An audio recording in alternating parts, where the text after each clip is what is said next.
Hi, guys. A couple class meetings ago, I've indicated that I use a different grading program um, than other instructors. I don't use Mom to record your grades. I don't use Canvas. I use something else.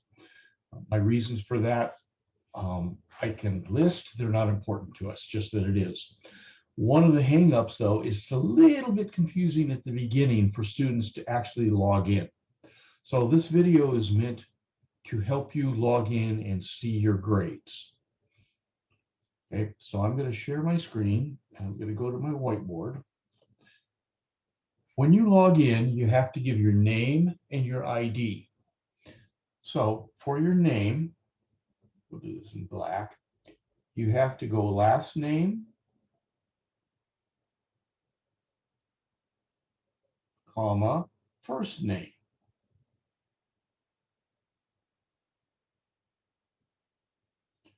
But it's more complicated than that. Your last name has to be all caps. There must be a little space here. So my example is Foster, comma, space, Larry, and the L in Larry has to be capped, but the ARRY, the rest of Larry, has to be lowercase.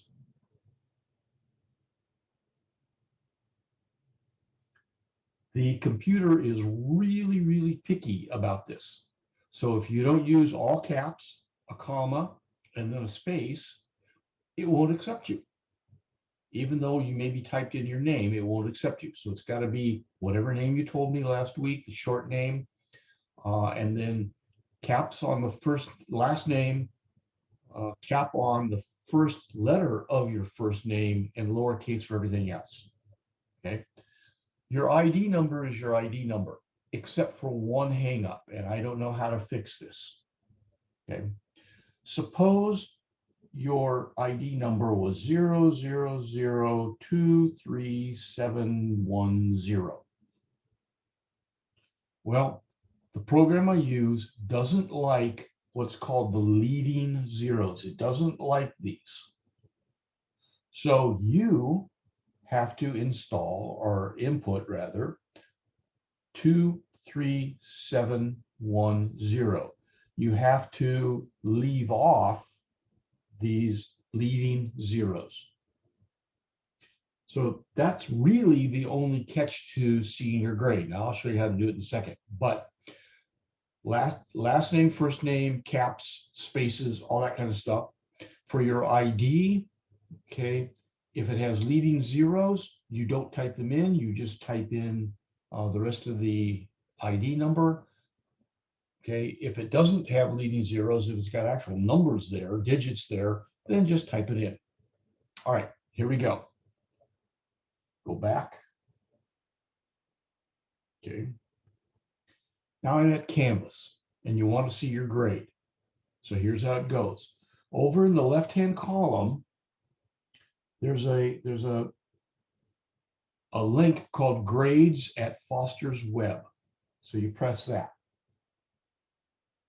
And open in new tab, you press that.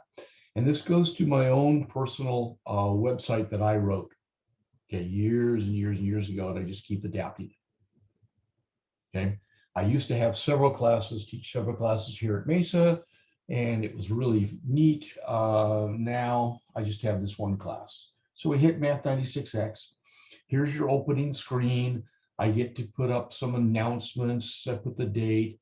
For example, the announcement here says you can still turn in that upload assignment on Canvas and you can resubmit it, okay, as many times as you want. Reminder, reminder. Okay, I want to show you something where it says problems down here. Okay, problems. Okay, this explains to you what I just said, how you input your last name, your first name, and all that kind of stuff. Okay, so I've got that there also. So let's go to our grade. Here we go. Click here for see your grade. So I'm going to type in my name, okay, which is Foster, all caps, Foster, comma, space capital L ARRY. Okay. Excuse me. My ID is 67810. 67810. Okay. And then hit show grades. All right. This is my grade. This is it. This is what I'm going to look for every time you say, what's my grade? This is it. It breaks it down. Up here, it shows you what exams you've taken, what quizzes and stuff, and what you have. These are weighted grades, so it shows you your overall grade in this class. This is what most people are concerned with. Okay, that's your overall grade. These are your individual scores. Look here, for example, my Canvas upload assignment, I only got a 7 on it. That means I can resubmit it. Remember, I wrote you that little memo, so you can resubmit it. So you can look here and check things out. Okay, if you're not happy, you can go back to mom and look at quiz number 1, or you can go back to mom and look at the practice quiz. But that's it. We're done.